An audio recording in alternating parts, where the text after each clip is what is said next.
Assalamualaikum warahmatullahi wabarakatuh. Alhamdulillahi rabbil alamin, wassalatu wassalamu ala rasulillah wa ala alihi wa sahbihi wa mawalah, amma ba'd.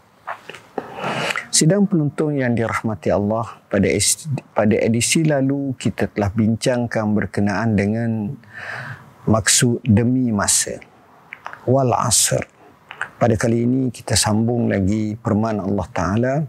Bismillahirrahmanirrahim. Wal asr innal insana lafi khusr illa allazina amanu wa amilus salihat wa tawasaw bil haqqi wa tawasaw bis sabr.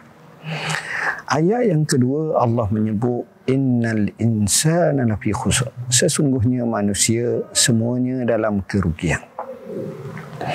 Apabila disebut manusia, dia tidak kira lelaki, perempuan, kaya, muda, miskin, orang tua, kanak-kanak. Dia tak kira apa status seseorang itu. Selama mana dia dinamakan manusia, dia akan menempah kerugian. Dan Allah sengaja menyebut lafi khusr, dalam kerugian. Bila sebut dalam kerugian, seolah-olah ia menyelubungi keseluruhan kehidupan orang itu. Apa tidaknya rugi?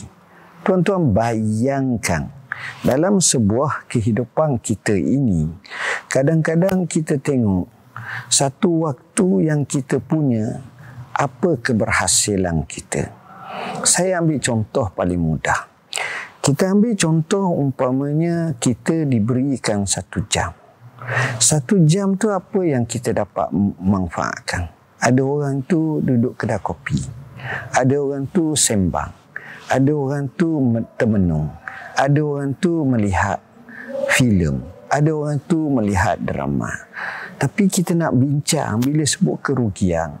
Dari sudut berapa banyak masa 1 jam itu dia memperolehi dan mendapat pahala di sisi Allah.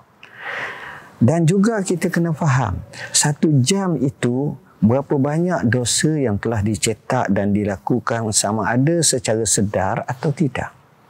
Kita tahu pada kita ada 2, raqib dan atid. Kita tahu ada pencatat. Jadi kerugian itu memang tersalah yang amat sangat.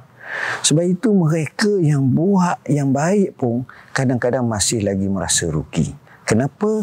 Kerana mereka boleh buat yang baik, tapi kalau mereka diberi ilmu, mereka akan boleh buat lebih baik. Contoh, orang tu sembahyang. Baik tak? Baik. Jadi dia akan dapat sembahyang dia. Tapi alangkah baiknya dia bawa anak isteri dia, dia bawa ke masjid, dia pergi ke masjid, sembahyang berjemaah di masjid. Jadi sudah tentu berapa banyak pahala, bukan sekadar dia, kepada isteri dia, kepada anak-anak dia, apatah lagi disertai dengan beberapa amalan-amalan sunat yang lain. Maka di situlah kita katakan manusia dalam kerugian. Ini saya baru bincang berkenaan dengan 1 jam. Bayangkan 1 hari, bayangkan 10 hari, bayangkan lebih daripada itu. Maka sudah tentu kita perlu menggunakan masa untuk kita keluar daripada kepompong termasuk dalam lafi khusr, iaitu mereka yang dalam kerugian. InsyaAllah tuan-tuan, dengan kefahaman, dengan ilmu, kita akan dapat keluar daripada kepompong tersebut kerana berdasarkan suluhan Al-Quranul Karim. InsyaAllah kita akan panjangkan isu ini dengan lebih baik pada masa akan datang. Sekian, wassalamualaikum warahmatullahi wabarakatuh.